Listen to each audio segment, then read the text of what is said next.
আমার বাবা নিজে সারহানের সঙ্গে কথা আমার বাচ্চাটা মারা গেছে আজকে 4 দিন। আমি বেঁচে গেছি হয়তো আরো দুঃখ ভোগ করতে। অবস্থা ব্যাগতিক আমার। বর্তমানে বাবার বাড়িতেই আছি। সিদ্ধান্ত নিয়েছি আর ফিরবো না ওই নরকপুরীতে। আমার সন্তানের মৃত্যুর জন্য সারহানকেই দায়ী করি আমি, যদিও জান দেওয়ার ও নেওয়ার মালিক আল্লাহ। আসলে এই বিষয়গুলো একটু বেশি সেন্সিটিভ হয়, এগুলো নিয়ে নেগেটিভ কথা বলা উচিত না। সারহান যদি সেদিন এতটা নেগেটিভ মনোভাব না প্রকাশ করতো তাহলে হয়তো বেঁচে থাকতো আমার ছোট্ট সোনা। আমার বাবা নিজে সারহানের সঙ্গে কথা বলেছে। শুনলাম সারহান নাকি অনুতপ্ত, এবার থেকে সে নাকি আমার সকল সুবিধা অসুবিধা মেনে চলবে। তাই বাবাও বোঝাতে লাগলেন আমায়, আর একবার সুযোগ দিতে বললেন। তার কথা মেনেও নিলাম আমি, যদিও মন থেকে নয়। আমি এসেছি থেকে দেখছি গুঞ্জন লুটছে, তাই একান্ত মান সম্মানের ভয়ে বাবা মা চাচ্ছিল আমি যেন শেষবার সুযোগ দিই সারহানকে। মাসখানেক থাকলাম বাবার বাড়ি, এরপর ফিরে এলাম আবারও। এ বাড়ির একটি মানুষের সঙ্গেও আর প্রয়োজন ব্যতীত কথা বলি না আমি, বলতে ইচ্ছেও করে না। সারহান নিজে থেকে আসে আমার সঙ্গে ভাব করতে, তবে আমি এড়িয়ে চলার চেষ্টা করি। বনিবনা তেমন নেই। রাতে সারহান ঘরে এলো, আমি দাঁড়িয়ে বিছানা ঝাড়ছিলাম। আমায় পেছন থেকে জড়িয়ে ধরে বলল, জানো মায়া, বাচ্চাটি হয়তো অনেক লাকি ছিল। ও চলে যাওয়ার দিনই আমার ব্যবসায় একটি বড় সড়ো ক্ষতি হয়েছে। প্রায় 1030 টাকা লস খেয়েছি। খুবই খারাপ লাগছে আমার, এই প্রথম এতগুলো টাকা লস গেল। আমি পেছন ঘুরে বললাম, সত্যি খুব দুঃখজনক। এর চেয়ে বেশি কিছু বলতে চাই না। বাচ্চার কথা উঠলে আমার মনটা খারাপ হয়ে যায়। সিদ্ধান্ত নিয়েছি সারহান যেদিন সন্তানের মর্ম বুঝবে, সমাজের কাছে আপন মানুষদের কাছে যখন তাচ্ছিল্যের শিকার হবে, সেদিনই ভেবে দেখবো বাচ্চার কথা। মোট কথা, সারহানকে আমি ভালো রকমের একটা শিক্ষা দিতে চাই, বুঝুক সে। আমার ভাবনার মাঝখানে সারহান বলে উঠল, তুমি কিন্তু চাইলে আমাকে সাহায্য করতেই পারো। আমি হেসে বললাম, কিভাবে? তুমি তোমার বাবার থেকে লাখখানিক টাকা এনে দাও, আমি ব্যবসায় লাগাই। শ্বশুরের থেকে তো আর 20-30 হাজার টাকা নেওয়া যায় না, একটা ছোট লোকি ব্যাপার। তাই লাখখানিক টাকাই নিয়ে দাও। আমি কপাল কুঁচকালাম, একটু বাজিয়ে দেখতে চাইলাম। বললাম, ঠিক আছে এনে দেব, কিন্তু স্ট্যাম্পে সই করে টাকা নেবে, 6 মাস পর ফিরিয়ে দেবে। সারহান অট্ট হাসিতে ফেটে পড়ে বলল, ধুর পাগল মেয়ে, শ্বশুরের থেকে টাকা নিয়ে কেউ ফিরিয়ে দেয় নাকি? তোমার বাবা মানে তো আমারও বাবা, তাই বুঝি? তা আমার বাবার ছেলে হিসেবে তুমি কোন দায়িত্বটা পালন করেছ? কিছুদিন আগে যখন আমার বাবা অসুস্থ ছিল, একবারও দেখতে গিয়েছিলে?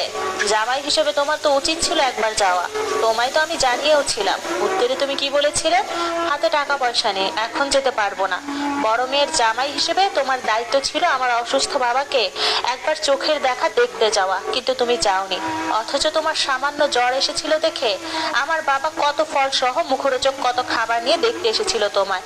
তুমি কি আমায় খাবারের ফোঁটা দিচ্ছ মায়া? অবশ্যই না। তোমার কথার শুধু সঠিক জবাব দিলাম আমি। আচ্ছা যাই হোক, বাদ দাও। আমি তো তোমার বউ, তোমার আর্থিক ব্যাপারে কথা বলার রাইট আমার আছে। আচ্ছা সারহান, তুমি মাস শেষে সব টাকা কি করো? আমায় তো কখনো 500-1000-এর বেশি দাও না। সারহান আর চোখে তাকিয়ে বলল, হঠাৎ এই প্রশ্ন যে? আগে তো কখনো এমন কথা বলনি। এমনি জানতে ইচ্ছে করলো। আগে জানতে চাইনি বলে কি এখনো জানতে পারবো না? সে জানতেই পারে বউ হিসেবে। মায়ের অ্যাকাউন্টে সব টাকা দিয়ে দেই, আমার নিজস্ব কোনো ব্যাংক ব্যালেন্স নেই, সব মায়ের হাতেই থাকে। আমি হাসলাম, তারপর বললাম, দেখলে সারহান, দুনিয়াতে কত রকমের মানুষ আছে, এক মানুষের কত ভিন্ন ভিন্ন রূপ। কত দ্রুতই মানুষ রং বদলাতে পারে নিজের স্বার্থে। কিছু কিছু মানুষ স্বার্থের জন্য খুনও করতে পারে। ঠিক কি বলতে চাইছো তুমি? কথার মানে বুঝলাম না। আমি সুযোগ হেসে বললাম, থাক, বুঝতে হবে না।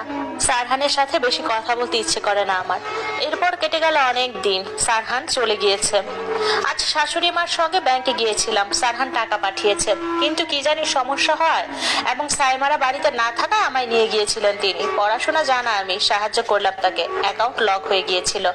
যাই হোক, ফ্রেশ হয়ে নিলাম, তারপর চুলে রান্না বসালাম। হঠাৎ ফোনটি বেজে উঠলো আমার।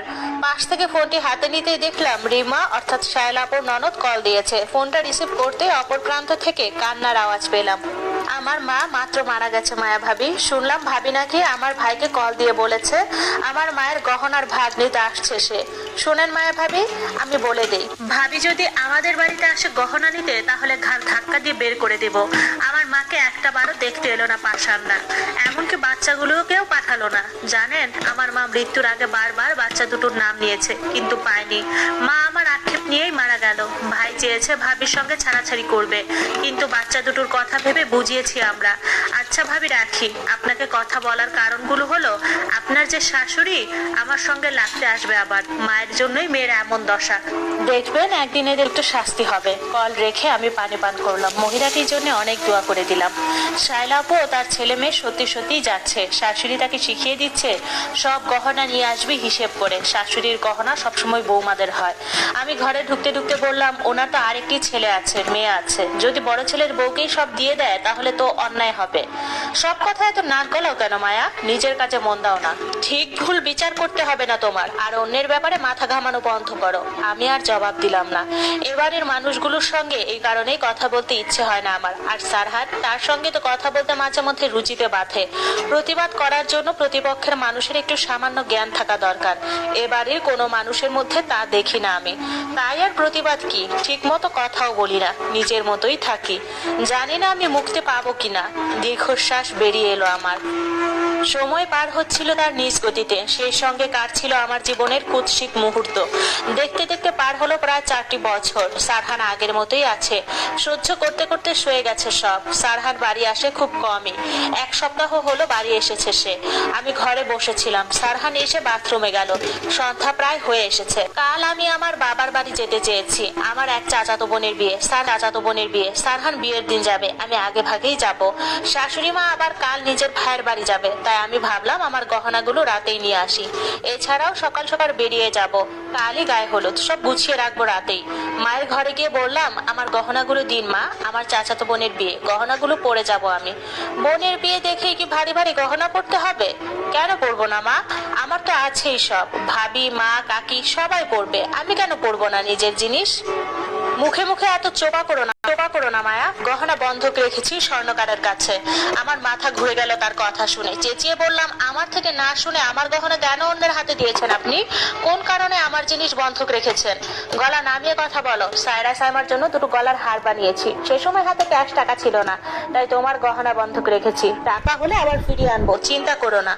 পাগল নাকি আপনারা? কোন সাহসে আমার গহনাগুলো এমন করলেন আপনি? ওইখানে আমার মায়ের ও মৃত দাদির দেওয়া স্মৃতি আছে।